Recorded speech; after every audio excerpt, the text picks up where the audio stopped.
Synthesis of Yoga written by Shri Aurobindo. ইংরেজি পাঠে থাকবেন শ্রীমতী জয়ন্তিকা বসু, বাংলা যোগ সমন্বয় পাঠে থাকবেন শ্রীমতী জবা চৌধুরী, আর সমস্ত আলোচনায় থাকবে শ্রী সুধেন্দু সাহা। জয়ন্তিকা। ওম Shri Aurobindo Meera.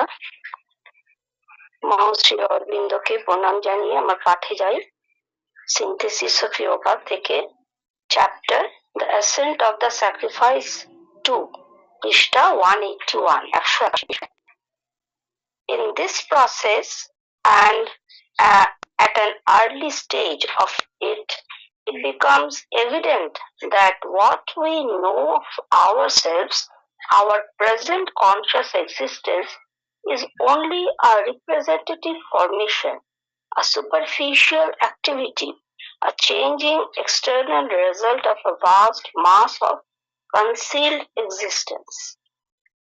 Our visible life and the actions of that life are no more than a series of significant expressions, but that which it tries to express is not on the surface.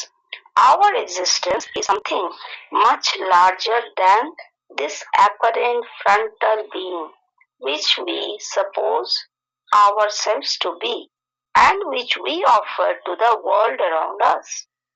This frontal and external being is a confused amalgam of mind formation, life movement, physical functionings, of which even an exhaustive analysis into its component parts and machinery fails to reveal the whole secret.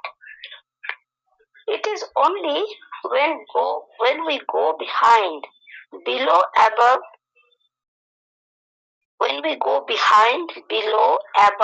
above into the hidden stretches of our being, that we can know it. The most thorough and acute surface scrutiny and manipulation cannot give us the true understanding or the completely effective control of our life, its purpose, its activities. That inability indeed is the cause of the failure of reason, morality, and every other surface action to control and deliver the perfect the life of the human race.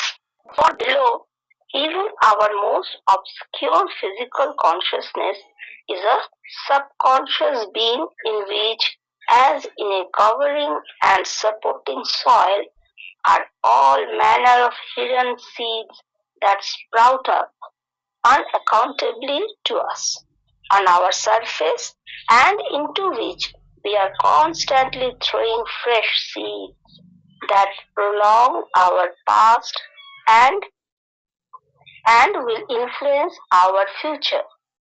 A subconscious being, obscure, small in its motions, capriciously and almost fantastically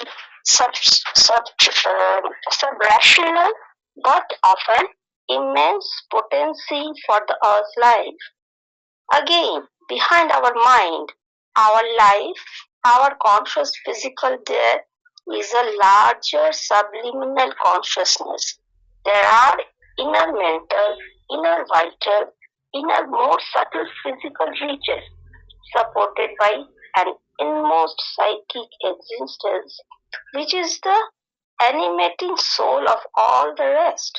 And in these hidden reaches too lie a mass of numerous pre-existent personalities which supply the material, the motive forces, the impulsions of our developing surface existence. For in each one of us here, there may be one central person, but also a multitude of subordinate personalities created by the past history of its manifestation. or by expressions of it on these inner plans which support its present play in its external material cosmos. And while on our surface we are cut off from all around us except through an exterior mind and sense contact which delivers but little of us to our world or by our world to us. In these inner reaches, the barrier between us and the rest of existence is thin and easily broken. There we can feel at once, not merely infer from their results, but feel directly the action of the secret world forces, mind forces, life forces, subtle physical forces that constitute universal and individual existence. We shall even be able, if we will but train ourselves to it, to lay our hands on these world forces that throw themselves on us or surround us and more to control or at least strongly modify their action on us and others. Their formations, their every movement, yet again above our human mind are still greater, reaches superconscient to it, and from their secretly distant influences, powers which are the original determinants of things here, and if they were called down in their fullness, could altogether alter the whole make and economy of life in the material universe. It is all this latent experience and knowledge that the divine force working upon us by our opening to it in the integral yoga progressively reveals to us, uses and works out the consequences as means and steps towards the transformation of our whole being and nature. Our life is thenceforth no longer a little rolling wave on the surface, but interpenetrant of, if not coincident with the cosmic life. Our spirit, our self rises not only into an inner identity with some wild cosmic self, but into some contact with that which is beyond, now aware of and dominant over the action of the universe. And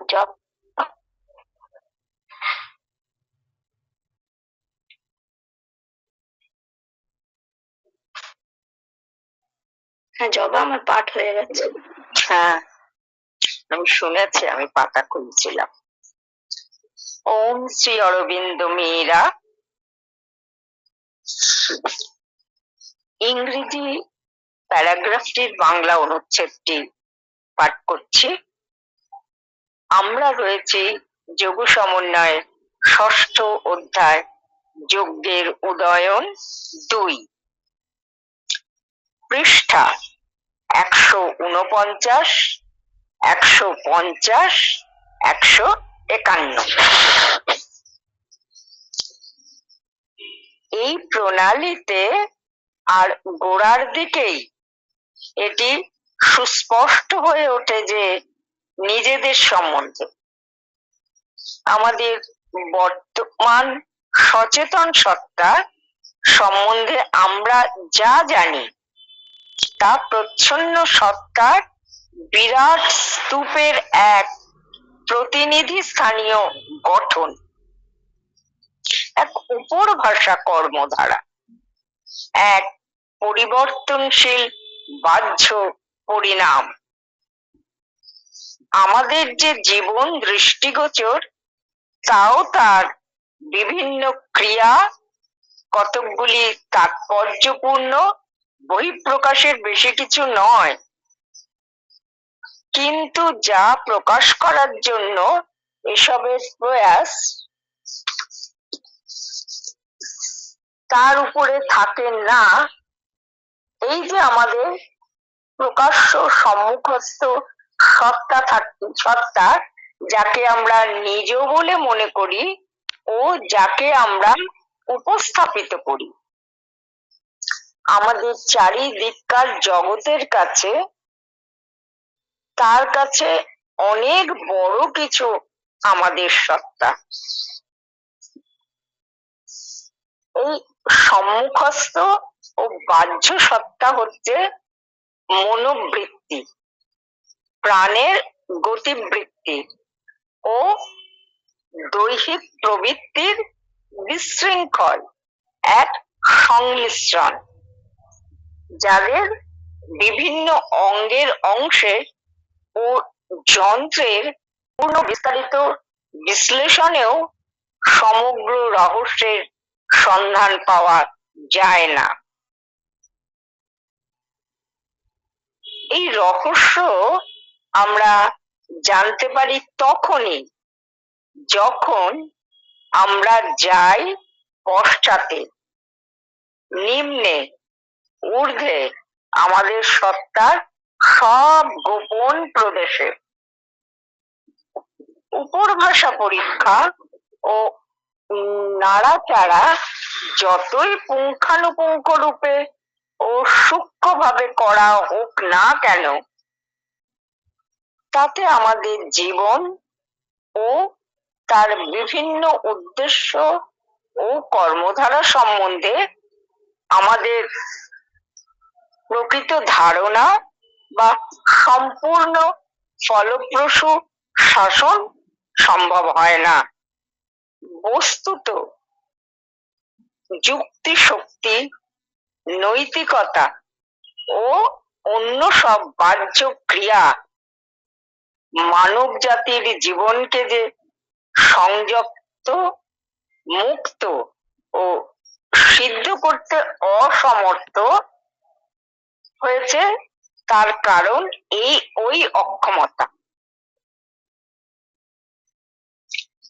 কারণ আমাদের সবচেয়ে অন্ধকারাচ্ছন্ন শারীর চেতনারও নিম্নে এক অবচেতন সত্তা আছে, আর এর মধ্যে যেন ঢাকা দেওয়া আশ্রয়স্বরূপ মাটির মধ্যে আছে সকল প্রকার প্রচ্ছন্ন বীজ, যেগুলি উপরে অঙ্কুরিত হয়, তবে কেমন করে তা আমরা বুঝি না। আর এই সত্তার মধ্যে আমরা অনবরত নতুন বীজ ফেলছি, যা আমাদের অতীতকে দীর্ঘায়িত করে ও ভবিষ্যৎকে করবে প্রভাবান্বিত। এই অচেতন সত্তা অন্ধকারাচ্ছন্ন, তার সব গতিবৃত্তি ক্ষুদ্র। এটি এমন অযৌক্তিক যে কোনো নিয়ম মানে না, চলে যায় খেয়াল খুশি মতো, অথচ বৃত্তি জীবনের পক্ষে এর গূঢ় শক্তি বিশাল। আবার আমাদের মন, আমাদের প্রাণ, আমাদের সচেতন শরীরের পশ্চাতে আছে এক বৃহৎ অধিচেতনা, আছে আন্তর মানসিক, আন্তর প্রাণিক, আন্তর সূক্ষ্মতার শারীর ক্ষেত্র সমূহ। আর এর সবকে ধরে আছে এক অন্তরতম চৈত্য সত্তা, যা বাকি সবের যোগ সাধক অন্তঃপুরুষ। আর এইসব গোপন ভূমিতেও থাকে বহুবিধ পূর্বস্থিত ব্যক্তি ভাবনার স্তূপ, আর এটি যোগায় আমাদের বিকাশমান বাহ্য জীবনের উপাদান ও বিভিন্ন প্রবর্তক শক্তি ও প্রচোদনা। কেননা এখানে আমাদের প্রত্যেকের মধ্যে এক কেন্দ্রীয় ব্যক্তি ছাড়াও এমন অনেক অধস্তন ব্যক্তি সত্ত্ব থাকতে পারে যাদের সৃষ্টির কারণ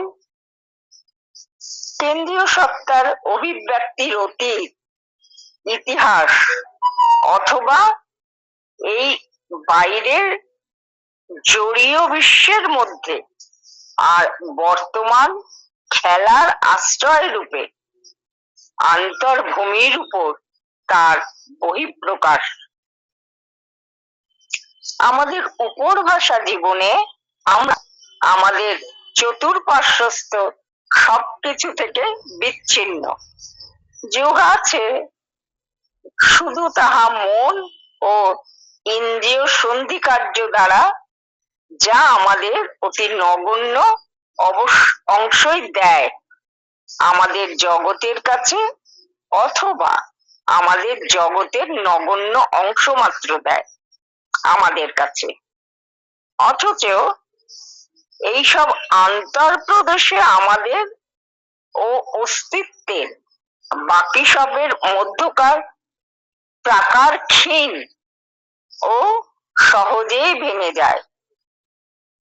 সেখানে আমরা অনুভব করতে পারি শুধু তাদের ফল থেকে যে অনুমান করি তা নয়, সরাসরি অনুভব করি।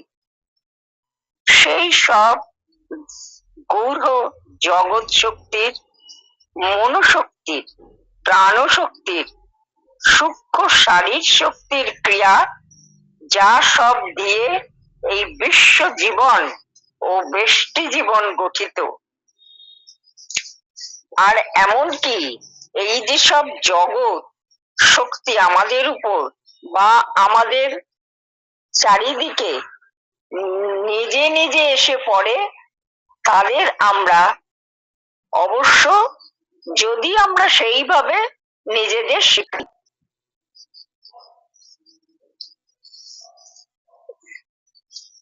ধরতে পারবো এবং উত্তরোত্তর সমর্থ হব আমাদের ও অন্যদের উপর তাদের ক্রিয়া, তাদের গঠন অথবা গতিবৃত্তি পর্যন্ত আয়ত্তে আনতে, অথবা অন্ততপক্ষে জোরালো ভাবে তাদের সংযত করতে।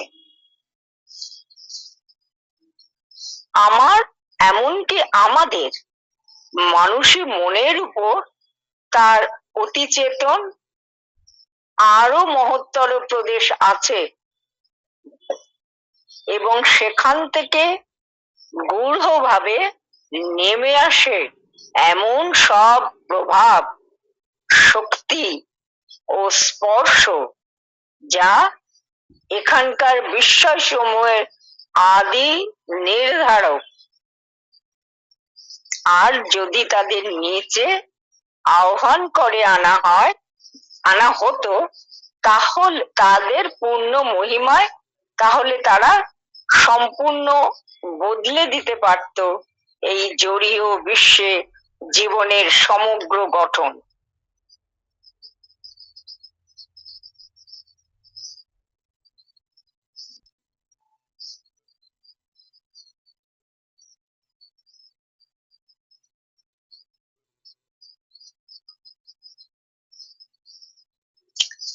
এই সব সুপ্ত অনুভূতি ও জ্ঞানকে দিব্য শক্তি আমাদের কাছে প্রকাশ করে, আমাদের উপর সাজিয়ে সক্রিয় হয়ে যখন আমরা পূর্ণ যোগে তার কাছে নিজেদের খুলে ধরি এবং তা এসবকে ব্যবহার করে ও তাদের পরিণাম মণ্ডলীকে আরো ফুটিয়ে তোলে, আমাদের সমগ্র সত্তা ও প্রকৃতির রূপান্তর সাধনের উপায় ও সোপান হিসেবে। তখন থেকে আমাদের জীবন আর উপরকার এক ক্ষুদ্র ঘূর্ণায়মান তরঙ্গ থাকে না, বরং বিশ্ব জীবনের সঙ্গে একীভূত না হলেও তা এর সঙ্গে ওতপ্রোতভাবে মিশে যায়। আমাদের চিৎপুরুষ, আমাদের আত্মা শুধু যে কোনো পরিব্যাপ্ত বিশ্বাত্মার সঙ্গে আন্তর তদাত্মের প্রশ্নে উঠে যায় তা নয়, সে ওঠে বিশ্বাত্মার অতীত কিছুটা সংস্পর্শে আসে, কিন্তু বিশ্ব ক্রিয়ার কথা অবগত ও তার অধিপতি থাকে। শুভেন্দু।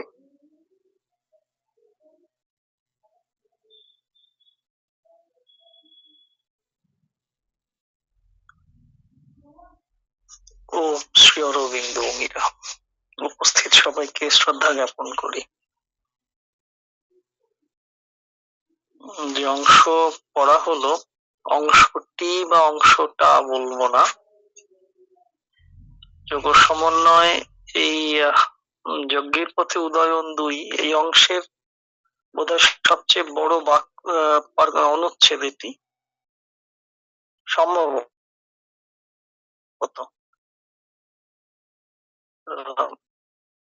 এখানে যে শুরু থেকে শেষ এই অনুচ্ছেদের প্রথমে ওই শুরু হয়েছে সেই, আমরা তো বাইরে বাইরে সব দেখি, সুপারফিশিয়ালি সব দেখি, সেখান থেকে উত্তরণের কথা শোনাতে শোনাতে শ্রী অরবিন্দ একেবারে নিয়ে গেলেন আমাদের সেই অভ্যন্তরস্থ গভীর একটা জায়গায়, যেটা এই সাধন মার্গের পথ চলায় ভীষণ ভীষণ গুরুত্বপূর্ণ অধ্যায়, পরিক্রমা যাত্রা, তীর্থযাত্রাই বটে। আমরা কম বেশি সকলেই সামগ্রিক রূপান্তর চাই, এরকম একটা ভাবনা থাকে আমাদের।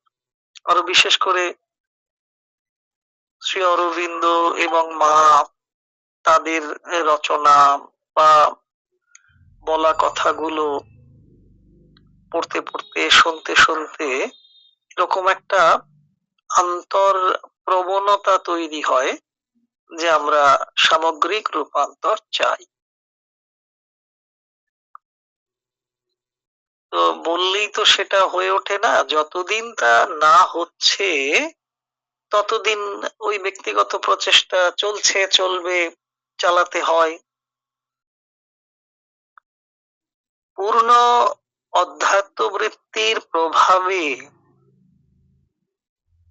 আমাদের সমগ্র প্রকৃতি, সমগ্র জীবন, আন্তর এবং বাহ্য উভয়ত সবকিছুই রূপান্তরিত হবে। ওই যে সামগ্রিক রূপান্তর চাই, এবং মা শ্রী অরবিন্দের যে স্নেহময় ভাষ্যধারা, কথোপকথন, লিখন অনুসরণ করতে করতে এরকম একটা ভাব আমাদের মধ্যে আসে, আমরা সেই ভাবে প্রভাবিত হই। আর মা শ্রী অরবিন্দের সেই যে ভাবে প্রভাবিত হওয়া, সেই ভাবটি হচ্ছে আমাদের কাছে পূর্ণ অধ্যাত্ম বৃত্তি। আমরা বিভিন্ন বৃত্তির সঙ্গে যুক্ত থাকি, কিন্তু মা শ্রী অরবিন্দ গঠিত যে বৃত্তি, সেটা নিশ্চয় করেই পূর্ণ অধ্যাত্ম বৃত্তি।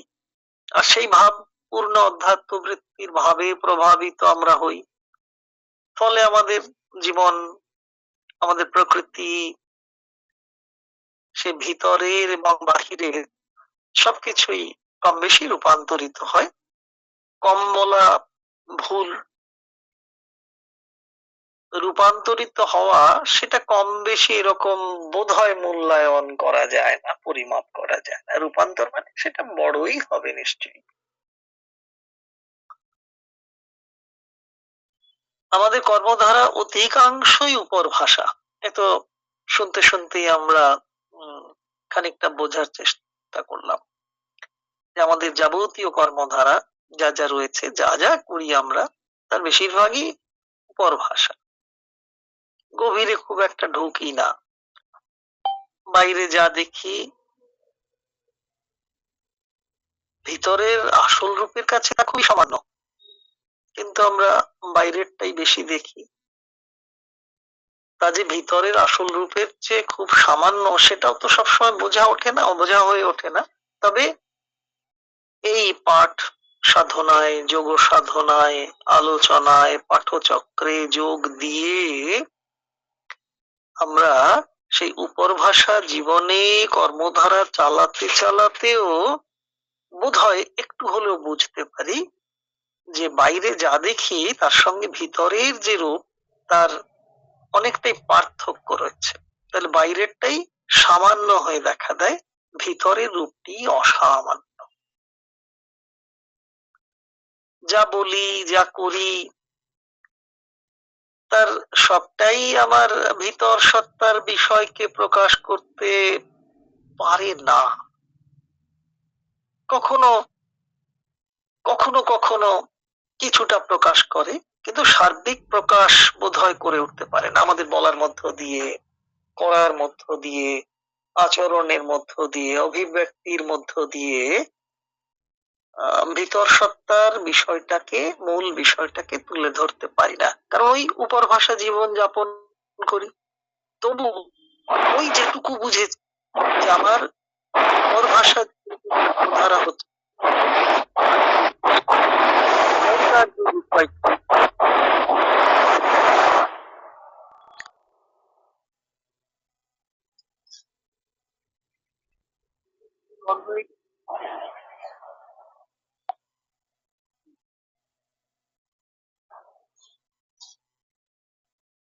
হলি ভঞ্জ চৌধুরী। মাইক্রোফোনটা অন হয়।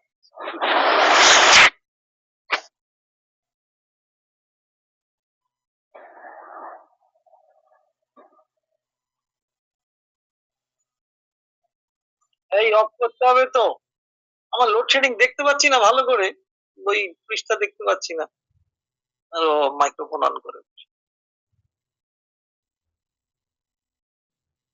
আমাদের ঝড় ঝাপটার ফলে গাছপালা ভেঙে পড়েছে,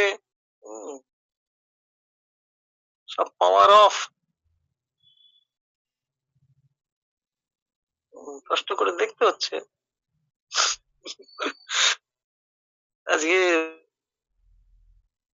শ্রী অরবিন্দ ভবনের পাশে অন্য একটা বড় গাছপালা ভেঙে পড়েছে। আমাদের পেনালি তো সে কি অবস্থা কে জানে, গাছ যেখানে পড়েছে সেইখানেই সে কলম নিয়ে বসে। বিশাল এক গড়ি ভেঙে পড়েছে। একটা বলছিলাম যে ওই আমাদের কর্মধারা, হ্যাঁ, উপরভাষা, তাই আমরা যা যা করি বা এটা বলি, এসবের মধ্য দিয়ে আমরা ভিতরের সেই পূর্ণ সত্তাকে প্রকাশ করতে পারি। অথচ আমাদের মহত্ব তো ব্যক্তি বিশেষে কতটা কি নির্ভর করে জানি না, কিন্তু মহত্বের গুণ এইটাই, সাধনার মহত্ব এইটুকুই যে আমরা যতই উপরভাষা বিষয়ের সঙ্গে যুক্ত থাকি না কেন, আমরা একটু হলেও বুঝতে পারি যে এই উপরভাষা জীবনটি সামান্য, অতি সামান্য। ভিতরের যে রূপ, ভিতরের যে সত্তা, তার মহত্ব অসামান্য। এটা আমরা বুঝতে পারি। এটা সাধনার একটা বড় পুরস্কার আমরা পেয়েছি, উপহার হিসেবে পেয়েছি। এই বোধটুকু আমাদের গঠিত হয়েছে। ভিতর সত্তা বাহিরের প্রকাশিত, এবং যা কিছু ভিতরের সত্য তো কতটা প্রকাশিত হয় সেটা বুঝতে পারি না, কিন্তু উপরভাষা জীবনের সঙ্গে থাকতে থাকতেও আমার বাহিরে যা প্রকাশ ঘটে, হয়তো তা ভিতর সত্তার সার্বিক প্রকাশ নয়, তবু সেই প্রকাশের মধ্যেও তার ছোঁয়া থাকে, তার স্পর্শ থাকে। আমরা আমাদের দৈহিক, প্রাণিক ও মানসিক প্রবৃত্তি অনুযায়ী চলি। এ বিষয়ে কোনো সন্দেহ নেই, মানতেই হবে। মানছি না, মানবো না বললে হবে না। আমাদের দৈহিক চাহিদা, নিজের চাহিদা, মানসিক যে চাহিদা, বৃত্তি প্রবৃত্তি, সেই অনুযায়ী চলতে থাকি। এবং সেগুলো যে খুব শৃঙ্খলিত অবস্থায় আছে তাও নয়, বিশৃঙ্খল এক সংমিশ্রণ মাত্র। শৃঙ্খলিত নয়, বিশৃঙ্খলা, বিভিন্ন জিনিস বিভিন্ন ভাবে আছে। ওই কোথাকার তরবারি কোথায় রেখেছো, শক্তি চট্টোপাধ্যায়, সেরকম বিশৃঙ্খল এক সংমিশ্রণ, বিশৃঙ্খলায় ভরা, অথচ তারাই এক জায়গায় জড়ো হয়ে আছে। স্লামডগ মিলিয়নিয়ার, শ্রী অরবিন্দ এই যে ওই কথাটা বললেন, এই ওই কথাটা, এই যে দেখছি, this frontal and eternal being is a confused amalgam of mind formations, life movements, physical functionings. একটি বাক্যে কত কথা বলে দিলেন। এবং সেজন্যই তো তারা যতই বিস্তারিত ভাবে বিশ্লেষণ করুক না কেন, তাদের বিশ্লেষণের মধ্য দিয়ে সমগ্র রহস্যের সন্ধান পাওয়া যায় না। এই জায়গাটা বারবার আমাদের আসছে, উপর ভাষা জীবনের সঙ্গে সম্পৃক্ত। আমরা ভিতরের রহস্যকে বুঝতে পারি না, যতই বিশ্লেষণ করি না কেন, যতই সংশ্লেষণ করি না কেন, ভিতরকার যে রহস্যময় একটা জায়গা আছে, যার উদ্ঘাটন করা দরকার, আলো দিয়ে সব অন্ধকার বিমোচিত করা দরকার, তাকে খুব একটা সন্ধান করে উঠতে পারছি। এটা আমাদের সীমিত রয়েছে আমাদের মধ্যে, তবে তাকে অতিক্রম করে যেতে চাই, ত্রুটি পূর্ণ জীবনকে অতিক্রম করে ত্রুটি মুক্তির দিকে যেতে চাই। আমরা কম বেশি, সকলেই কম বেশি, এখানে কম বেশি বলতেই হবে, সবাই তো এক ধারার মানুষ না। অনেকেই উপর ভাষা দর্শন নিয়ে জীবন যাপন করেন না, আবার অনেকেই উপর ভাষা দর্শন নিয়েই জীবন সাধনা করতে থাকেন। আমরা তাই, শুরু তো তাই হয়, এবং তাই আমাদের উপর ভাষা দর্শনই চলছে জীবন সাধনায়। কোনো কিছুরই গভীরে যেতে আমরা খুব একটা ইচ্ছুক নই, বেশিরভাগ ক্ষেত্রেই অনিচ্ছুক। ফলও খুব স্বাভাবিক, আমরা তেমন কোনো গভীরতর ধারণা তৈরি করতে পারি না, ফলে স্পষ্ট নিশ্চিত কিছু আসেও না আমাদের কাছে। ওই মনে করা আর ধরে নিয়েই চলতে হয় আজীবনকাল। ওই মনে করছি যা মনে হয়, আর ধরে নিয়ে চলতে হচ্ছে আমাদের। নিশ্চিতভাবেই এক অক্ষমতা। আমাদের ভিতরের সত্যকে, সত্য সত্তাকে আমরা জানি না, এটা অক্ষমতা। তাই উপর ভাষা জীবন নিয়ে মেতে থাকি, সবকিছু বিশৃঙ্খল, তার মধ্যেও আমরা যাপন করি আমাদের জীবন। তার মধ্যেই ব্যক্তিগত প্রচেষ্টা চলে, অনেক কাজ করি, অনেক কথা বলি, পথ চলা হয় অনেক। এতে করে খানিকটা কাজ হয়। আমাদের বাহ্য জীবনে তৃপ্তিও আসে, হ্যাঁ অনেক করেছি, ঘাম ঝরেছে, কিন্তু মূল জায়গা ধরার বিষয়টি ধরা হয় নাকি অধরাই থেকে যায় বেশি? পিছন ফেরার দরকার নেই, তবে অতীতে পড়ে থাকারও দরকার নেই। বর্তমান সময়কে যদি আমরা সেই স্বর্ণ সময় বলি, স্বর্ণ মুহূর্ত বলতে পারি, তাকে ধরেই যদি আমরা একটু বিচার না করেও অনুভব করার চেষ্টা করি বা বিচার করতে করতে অনুভব করার চেষ্টা করি, তাতে যে অভিজ্ঞতা এবং উপলব্ধি ফসল হিসেবে দেখা দেবে, তাতে বুঝতে পারি যে বাহ্য জীবনের যে উপর ভাষা কাজগুলো আমাদের তৃপ্তি আনে, কিন্তু মূল জায়গা বোধহয় অধরা থেকে যায়।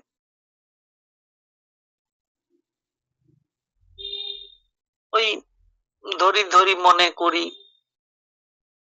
কিন্তু ধরা হয় না। ওই যে চেতনার প্রসঙ্গ এসেছে না, শারীর চেতনার নিচেও আছে এক অবচেতনা, সে ঢাকা পড়ে আছে মাটির নিচে। যেমন বীজ চাপা পড়ে থাকে, সেই বীজগুলো যে অঙ্কুরিত হয় না তা নয়, তবে আমরা বাহ্য সত্তা দিয়ে তাকে ধরতে পারি না। বীজ লাগিয়েছিলাম এক জায়গায়, গিয়ে দেখলাম সেখানে তো অঙ্কুরিত হয়নি, অন্য একটি জায়গায় অঙ্কুরিত হচ্ছে। কখন সে ধারা জল বেয়ে অন্য জায়গায় স্থান পেয়েছে আমরা খেয়াল করতে পারি না। তাহলে বীজগুলো যে অঙ্কুরিত হচ্ছে না তা নয়, হচ্ছে, আমরা বাহ্য সত্তা দিয়ে তাকে ধরতে পারি না। ওই অনুমান দিয়ে আন্দাজ করে কিছু কিছু করি, বেশিরভাগ ক্ষেত্রেই যা সত্য নয় তাও আমাদের অনুমিত হয়ে যায়, সত্য বলে প্রমাণিত করি আমরা। যা মিথ্যা তাকে সত্য বলে কখনো প্রমাণ করি আন্দাজ দিয়ে, আবার ওই মিথ্যাকে সত্য বলি, সত্যকে মিথ্যা বলি। উপর ভাষা জীবনের যা যা ক্রিয়া, আমরা প্রত্যেকটার সঙ্গেই ওতপ্রোত হয়ে আছি। তাহলে এই যে অনুমানের মাধ্যমে, আন্দাজের মাধ্যমে যা কিছু করি, তা কি করে? দারুণ সুন্দর, নিদারুণ সুন্দর ভাবে শ্রী অরবিন্দ বলে দিলেন যে আমাদের অতীতকে বাড়ায়, অতীতকে বাড়িয়ে তোলে। অতীতের মধ্যে ডুবে থাকতে থাকি আমরা। মা বলেছেন অতীতকে অতীত করে দাও, অতীতকে অতীত করে দিতে বলেছেন মা, কিন্তু আমাদের প্রগতি নেই। উপর ভাষা জীবন যাপন করছি, ভিতরের সত্তাকে এমন ভাবে বোঝার চেষ্টা করছি না, ফলে প্রগতি আসছে না। প্রগতির অভাব হলে কি হয়? এক জায়গায় থিতু হয়ে থাকি, অগ্রগমন ঘটছে না। তাহলে প্রগতির অভাবে তখন অতীতকে নিয়েই বেশি মুখরিত থাকি, অতীতে যা যা করতাম তারই চর্বিত চর্বণ করতে থাকি। আর ফলে কি হয়? ভবিষ্যতের পথে চলা ক্রমশই দেরি হতে থাকে। ভবিষ্যতে আমরা তো যাব ভবিষ্যতে, শ্রী অরবিন্দ অতীতের নন, তিনি ভবিষ্যতের। অতীতের সব উষা পার হয়ে আমরা চলেছি ভবিষ্যতের মধ্যাহ্ন দীপ্তির মধ্যে, কিন্তু সেই ভবিষ্যতে যে যাব, অতীতেই তো অধিক সময় নষ্ট করছি, অপচয় করছি।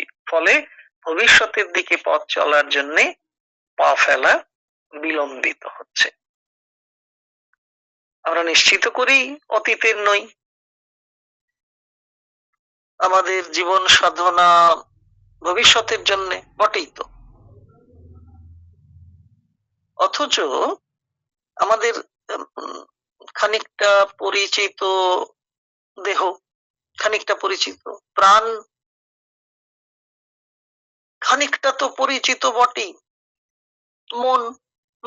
চিন্তা কিছু করতে পারে, প্রাণের কিছু আবেগ আছে, সেগুলোকে আমরা ধরতে পারি, সেই আবেগাশ্রিত কাজকর্ম আমরা করে ফেলি। তাই দেহকে খানিকটা চিনি, সার্বিকভাবে চিনি না। দেহ চিনি কিন্তু অন্তর্দেহকে চিনি না, প্রাণকে চিনি অন্তঃপ্রাণকে চিনি না, মনকে চিনি অন্তঃপ্রাণকে চিনি না। ওই খানিকটা পরিচিত, তাই আমাদের দেহ প্রাণ এবং মনের পিছনে একটা ওই যে বলছেন শ্রী অরবিন্দ যে লার্জ সাবলিমিনাল কনসাসনেস, এক বৃহৎ অধিচেতনা আছে। তাহলে আমরা যে দেহকে চিনি, প্রাণকে চিনি, মনকে চিনি, তার গভীরে রয়েছে সেই বৃহৎ অধিচেতনা। আর আছে কি? ওই ইনার ফিজিক্যাল, যেটা অন্তর্দেহ, অন্তঃপ্রাণ, অন্তর্মন, এই পর্বগুলো রয়েছে। খুব কঠিন, একদিনে হবে না, হয় না। দেহের গভীরে যে আন্তর সূক্ষ্মতর শারীর ক্ষেত্র আছে, প্রাণের গভীরে আন্তর প্রাণিক ক্ষেত্র আছে এবং মনের গভীরে আন্তর মানসিক ক্ষেত্র আছে। পড়তে অনেক সময় ভালো লাগে, শুনতেও ভালো লাগে, কিন্তু অনুভব করা বেশ জটিল। তবে এটুকু তো বোঝা যায় যে দেহের চেতনার একেবারে বাইরে আছে দেহ, জড় দেহ, স্থূল প্রাণ এবং মন।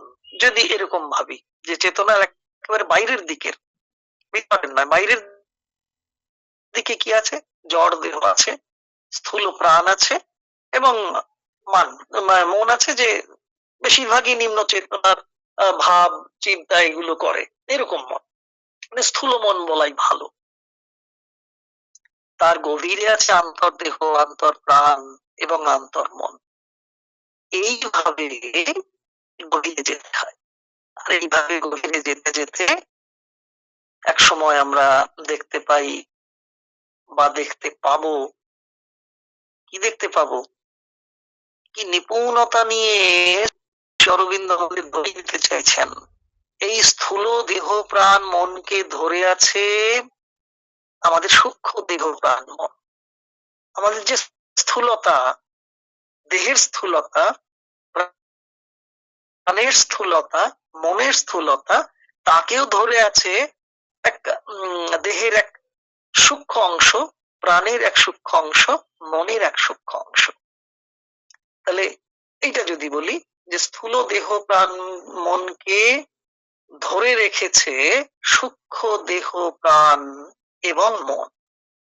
তাই আমাদের দেহের কিছু কিছু অনুভূতি, যারা নিয়মিত ধ্যান করেন, অনুধ্যান করার চেষ্টা করেন, পাঠচক্রে যোগ দেন, বিভিন্ন শ্রুতি থেকে শুনতে থাকেন বা পড়তে থাকেন, তাদের দেহানুভূতির এক কম্পন দেখা দেয়, যেটা সূক্ষ্মতার একটি আভাস মেলে মাত্র। প্রাণের ক্ষেত্রেও বিভিন্ন আবেগময়তার ক্ষেত্রের মধ্যে থেকেও যখন ভক্তির ভাব উদিত হয়, সূক্ষ্ম প্রাণের আভাস বোঝা যায়। মনের চিন্তা শক্তির মধ্যেও যখন ঊর্ধ্ব চেতনাময় কোনো ভাবনার উদয় ঘটে, সূক্ষ্ম মনের আভাস আমরা পাই। এবং আরো গভীরে সূক্ষ্ম দেহ প্রাণ ও মনকে ধরে রেখেছেন কে? সেই সত্য সত্তা। শ্রী অরবিন্দ এই জায়গায় এইটুকু বলি আমি শেষ করব, হবে না, 9টা হয়েও গেছে। তাহলে আমাদের স্থূল দেহ প্রাণ মনকে ধরে আছেন সূক্ষ্ম দেহ প্রাণ মন, তার কিছু আভাস ইঙ্গিত আমরা পাচ্ছি। আরো গভীরে গেলে আমরা দেখতে পাবো সেই সূক্ষ্ম দেহ প্রাণ এবং মনকে ধরে রেখেছেন এক সত্য সত্তা। তিনি আর কেউ নন, তিনি হলেন ইনমোস্ট সাইকিক এক্সিস্টেন্স, অন্তরতম চৈত্য সত্তা। তিনি দিব্যের সক্রিয় প্রতিনিধি। তিনি আমাদের অভ্যন্তরে থেকে পারতপক্ষে আমাদের সমগ্র সত্তাকে নিয়ন্ত্রণ করছেন। তিনি আলোময়, তিনি পবিত্র, শুদ্ধ, বিশুদ্ধ। তার ছোঁয়ায় কি হয়? আমাদের বাহ্য ও অভ্যন্তর ভাগ সুচিতা লাভ করে, শুদ্ধতা লাভ করে। তখন অতি সাধারণ ক্ষুদ্র চাওয়া পাওয়ার জীবনে এক সাধন পরিমণ্ডল গঠিত হতে থাকে। খুব সাধারণ চাওয়া পাওয়ার জীবনের মধ্যেও একটা সাধনার পরিমণ্ডল গঠিত হতে থাকে। ওই যে সুচিতা এসেছে বাহ্য এবং অভ্যন্তরে, শুদ্ধতা এসেছে, অন্তঃপুরুষ রয়েছেন, এই আস্থা এসেছে, নীরব প্রশান্ত। তিনি আমাদের ছোট ছোট সময়গুলোকে তার মহত্ব দিয়ে বৃহৎ কালে রূপান্তরিত করে দিচ্ছেন। অসহায়তা আছে, থাকলেও সহায় রূপে তিনি দেখা দেন। তাই তার কাছে যাওয়া একদিন কঠিন হলেও তারই প্রভাব ও পরিচালনায় তার কাছেই ফিরে যাওয়া সহজ হয়ে ওঠে। তিনি আমাদের বৃহতের সাথে সংযোগ সাধন করেন, তাই তিনি যোগ সাধক অন্তঃপুরুষ। এটুকুই বললাম। ভালো থাকুন সবাই। জয় মা, জয় শ্রী।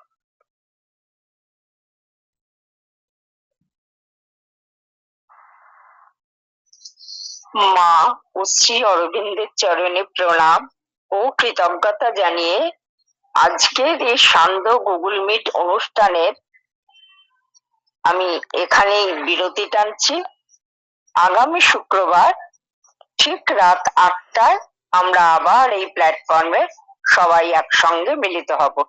ভালো থাকবেন। শুভরাত্রি।